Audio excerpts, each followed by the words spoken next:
Muy buenas internautas y bienvenidos al primer episodio de Central Podcast Unit. Hoy vamos a hablar de Java versus Kotlin versus C++ en el desarrollo de aplicaciones Android. Y también vamos a dar un pequeñito contexto sobre cómo funciona el sistema operativo de Android, si es GNU, si es Linux, qué es Android, ¿no? Además, bueno, primero vamos a empezar por C++ y después por la lucha aquí de Java versus Kotlin, de la que tanto se está hablando de que si Kotlin va a ser el sucesor de Java o qué está pasando, ¿no? Entonces, si os interesa solo esa parte, os podéis saltar a esa parte del vídeo. Ahí tendré abajo los fragmentos, o si estáis escuchándolo en una plataforma de podcast como es Spotify o cualquier otra, pues simplemente avanzáis y ya está. Primero, pues vamos a empezar con C++. C++ básicamente es una extensión del lenguaje C.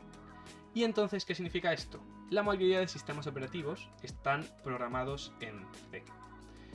Básicamente, el kernel que utiliza Android, que es el núcleo del sistema operativo que utiliza Android, es Linux. Pero no el típico Linux que conocemos todos, no. Ese Linux se llama GNU Linux y es el Linux que llevaría, por ejemplo, un Debian, un Ubuntu o otras distribuciones que podáis conocer de Linux. Si no sabéis lo que son las distribuciones y lo que es GNU Linux y tal, haré un podcast más específico, pero bueno.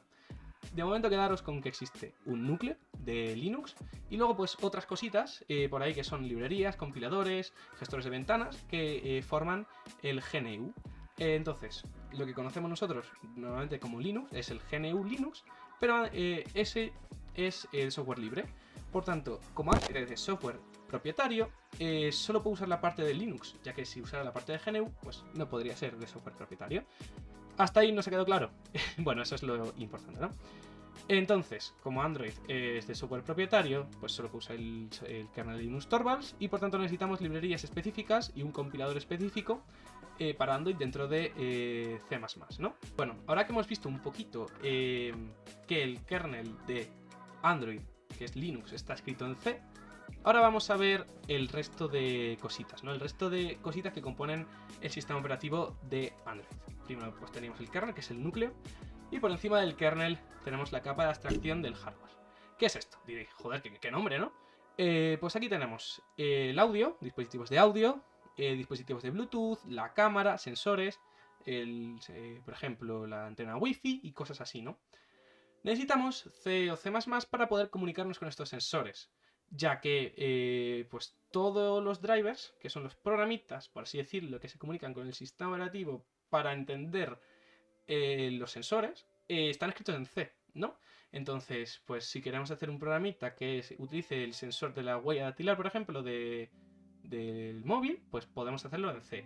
Obviamente, yo luego explicaremos, también existe un framework, un API de Java que permite comunicarnos con esos sensores, pero de forma nativa están escritos en C, y en C++, vamos.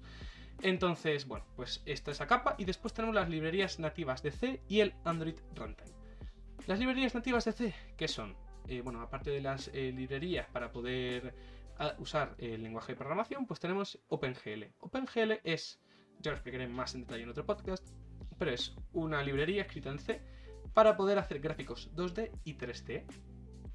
Esto nos viene muy bien, por ejemplo, a la hora del desarrollo de videojuegos. C++ es, por excelencia, el lenguaje preferido de desarrollo de videojuegos. Ahora pues está suplantando un poquillo con C#, ¿no?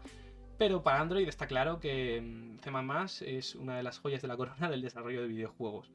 La mayoría de motores soportan el desarrollo en C++. Además, con estas librerías en C, escritas en C, que es OpenGL y demás, pues los motores las utilizan para poder diseñar el videojuego en C y por tanto pues es muy útil para diseñar videojuegos, pero también tiene, como hemos visto, muchas otras utilidades, como es para el hardware, que ya lo explicamos antes.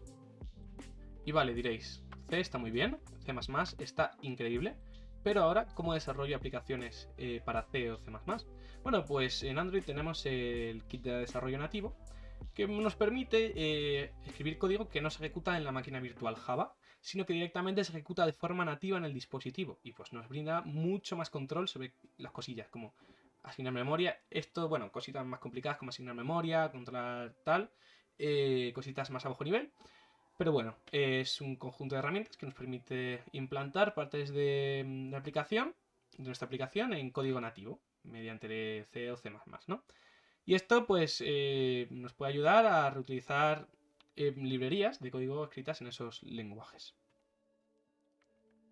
Y ahora, por fin, después de tanto tiempo, hemos llegado a la chicha de verdad, que es el API de Java para Android.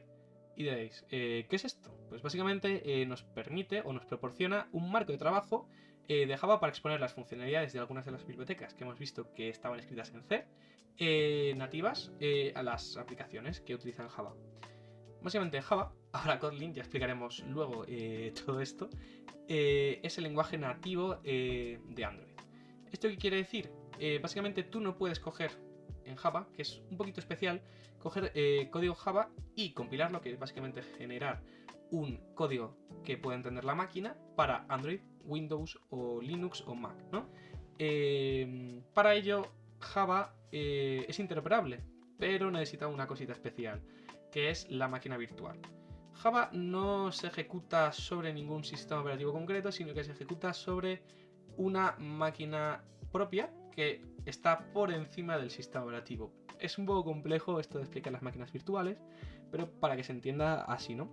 Y esa máquina está integrada en el propio Android. Por tanto, tú cuando corres código Java lo compilas para que lo pueda entender esa maquinita que está por encima de Android y que es la máquina virtual de Java, pues lo entiende esa maquinita y luego pues esa maquinita está corriendo por encima de Android, ¿vale? Para que se entienda de forma muy rápida. Por tanto, al ser Java el lenguaje nativo de Android, todo el conjunto de funciones del sistema operativo Android está disponible mediante esta API que está escrita en lenguaje Java. Y estas API son los cimientos que se necesitan para crear aplicaciones Android, simplificando la reutilización de componentes del sistema y servicios centrales y módulos que tiene el sistema operativo. Y ahora por fin ya llegamos a la parte interesante, la parte de la chicha, la parte que todos estáis esperando.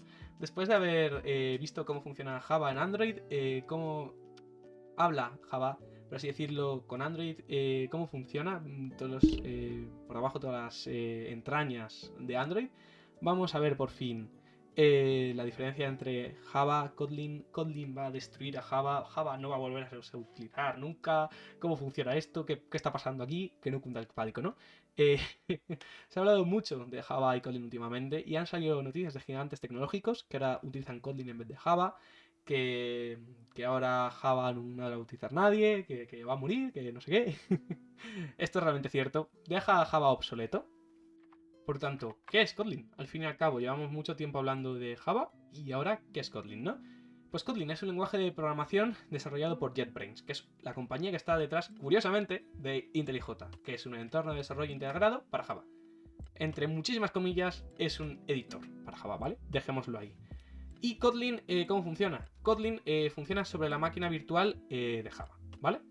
Básicamente tenemos Java, dijimos que funciona sobre una maquinita, que compilaba su código para esa maquinita y su código lo entendía esa maquinita y esa maquinita ya funcionaba sobre Android, ¿no? Pues Kotlin igual, sobre la misma maquinita.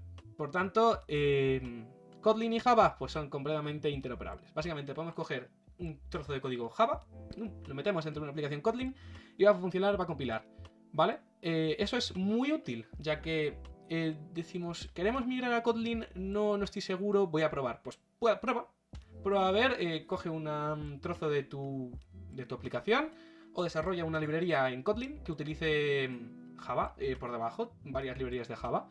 Prueba y si no te gusta Kotlin, pues puedes seguir programando en Java y pues ya no desperdicies trabajo porque ese módulo que has desarrollado en Kotlin te va a funcionar al fin y al cabo, ¿no? No tendrás ninguna dificultad al utilizar Kotlin en un proyecto Java.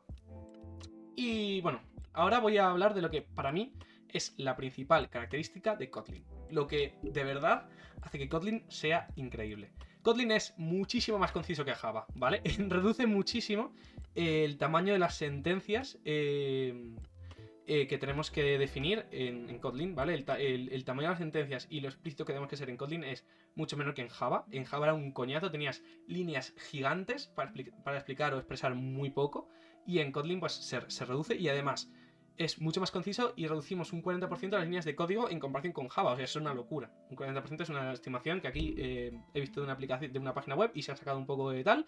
Pero bueno, estiman que es un 40% de las líneas de código en comparación con Java se reducen. Por tanto, es un gran avance. Otras cositas que tiene más interesantes Kotlin es que elimina las excepciones de null pointer exception, ¿vale? ¿Qué son estas excepciones? Pues Java, básicamente tú cuando referencias a un objeto que no está inicializado, que está inicializado a null, pues te salta una excepción, ¿no? Por tanto, esto en Kotlin no existe, ya que en Java era un aburrimiento tener que ir buscando todas las referencias, asegurarse de que nunca vas a una referencia null, o si lo haces, vas a saber que es una referencia null y por tanto lo vas a tratar como una referencia nula. Pues andar con try catch y cosas así para evitar estas cositas, ¿no? Pues todo esto Kotlin no lo tiene. Y por tanto es un gran alivio para muchos programadores que seguro que se han comido un null pointer exception y se han tirado tardes debugando con el IDE diciendo a ver dónde está el error, de dónde sale este null pointer exception. Luego Kotlin tiene una de mis cosas favoritas, que es que no hay excepciones marcadas. Eso es increíble. En Java es un aburrimiento, ya que las excepciones comprobadas son las que, bueno, se leen en tiempo de compilación y básicamente los métodos pueden lanzar diferentes excepciones comprobadas. Y tú tienes que ir en bloques try and catch verificando a ver si lanza una excepción, si la has tratado bien. Y hay muchas veces que esa excepción nunca va a ocurrir por cómo has programado tu código o por cómo que tú sabes que no va a ocurrir nunca, y entonces dejas los bloques de captura vacíos. Y luego, pues eso obliga a otros desarrolladores a revisar el código e identificar una extensión inexistente. Es la pescadilla que se muerde la cola continuamente. Kotlin soluciona eso, no hay excepciones marcadas y eso es realmente muy, muy útil. Luego además Kotlin incorpora cositas de C Sharp y Scala, que son otros lenguajes de programación, y añade mucho de programación funcional. Kotlin tiene mucho de programación funcional, añade expresiones lambda, que bueno, ya tenía Java desde la versión 8 de 2014, pero pues añade algunas cositas más. ¿Por qué es útil la programación funcional? Pues es otro estilo de programación. Tenemos la programación orientada a objetos y luego la programación imperativa, y ahora la programación funcional. Ya veremos en otro vídeo qué es, porque es útil, a mí me parece muy interesante y la verdad que sí que tengo ganas de hablar sobre ella, sobre la programación funcional y sobre el futuro de la programación, aunque bueno, tampoco es mi área de conocimiento, pero me parece interesante, ¿no? Ahora, lo definitivo, ¿con qué me quedo yo? ¿Cuál es la decisión final? Realmente, si ya sabes Java y no quieres aprender Kotlin, por la razón que sea, no tienes por qué, ¿vale? Puedes continuar en Java y tus aplicaciones van a seguir funcionando igualmente. Y además vas a poder utilizar código o sea, tus compañeros van a poder utilizar tu código en Java, perfecto, ¿vale? Otra cosa es que la empresa te obligue a aprender Kotlin, que ahí ya no me meto. Esos son otros temas, ¿no? Si eres un programador que ya viene a otros lenguajes de programación, nunca ha tocado Java ni Kotlin, que sería muy raro, que eres un programador que nunca ha tocado Java y que vienes de otros lenguajes de programación, bueno, pues tira directamente por Kotlin, porque realmente yo creo que sí que tiene muchas ventajas con respecto a Java. O sea, Kotlin está diseñado para mejorar Java y tampoco tiene tantas deficiencias en comparación con las mejoras que ofrece a Java. Entonces tira por Kotlin, que te va a ser bastante más útil, y además todas las empresas están tirando ahora por Kotlin, ¿no? Por último, si eres estudiante, yo aquí tengo mis dudas, ya que yo creo que los estudiantes deberían empezar por Java. Si eres estudiante que no tiene ni idea, en plan, empieza con Java directamente, ¿no? Que no es su primer lenguaje de programación. ¿Por qué? Porque yo creo que en Java definir, por ejemplo, public, static, void, main. Esa estructura en la cabeza de decir, vale, este método es público, que significa que sea un método público, que significa que sea un método estático, que significa que sea void. Toda esa estructura en la cabeza que hay que definir. Es muy coñazo, sí, andar definiendo siempre todo el rato lo mismo, ¿no? Y tener métodos de definición súper largos, sí, es un aburrimiento, pero realmente es muy útil a la hora de hacer un esquema mental en la cabeza de lo que significa cada cosa. Y eso es para tu futuro va a ser muy útil para luego cuando te quieras poner en otros lenguajes de programación ya tener eso metido en la cabeza, ¿no? Por tanto, para nivel de enseñanza y tal, a mí me parece que Java está muy bien. Por último, pues si eres ya programador de Java y quieres migrar tu código a Kotlin, lo tienes muy fácil, ya que pues cuando quieres aprender un lenguaje, pues normalmente tienes que aprenderlo, escribir, optimizar tu código, y eso requiere mucho trabajo. Por suerte, si te pasas a Kotlin no tienes ese problema. Coges y simplemente utilizas tu antiguo trabajo en Java y pues puedes utilizar Kotlin. Y si no te convence, Ya está. Ya lo dije antes, pero es una cosa muy importante a recalcar. Es que realmente no tiene ninguna cosa mala el intentar programar en Kotlin. Pues yo lo animo. Si os gusta, os quedéis con Kotlin. Y bueno, hasta aquí el podcast de hoy. Espero que os haya gustado, que os haya parecido entretenido. Mi plan es hacer uno de estos podcasts por cada semana, podcast temáticos, y luego hacer, además semanalmente, otro podcast que va a ser en directo, no sé si en YouTube o en Twitch. Va a ser comentando noticias, más informal, ya no me tengo que preparar un tema. Y va a ser sobre todo tema de informática, comentando noticias de informática, de tecnología y hablando así un poco con el chat, que me parece también interesante, y así me da menos curro para poderme preparar el podcast de la semana que viene, ya que si hago dos a la vez, igual me da un telele entre estudiar, trabajar y hacer el podcast, pero sí, espero que os haya gustado y hasta la próxima.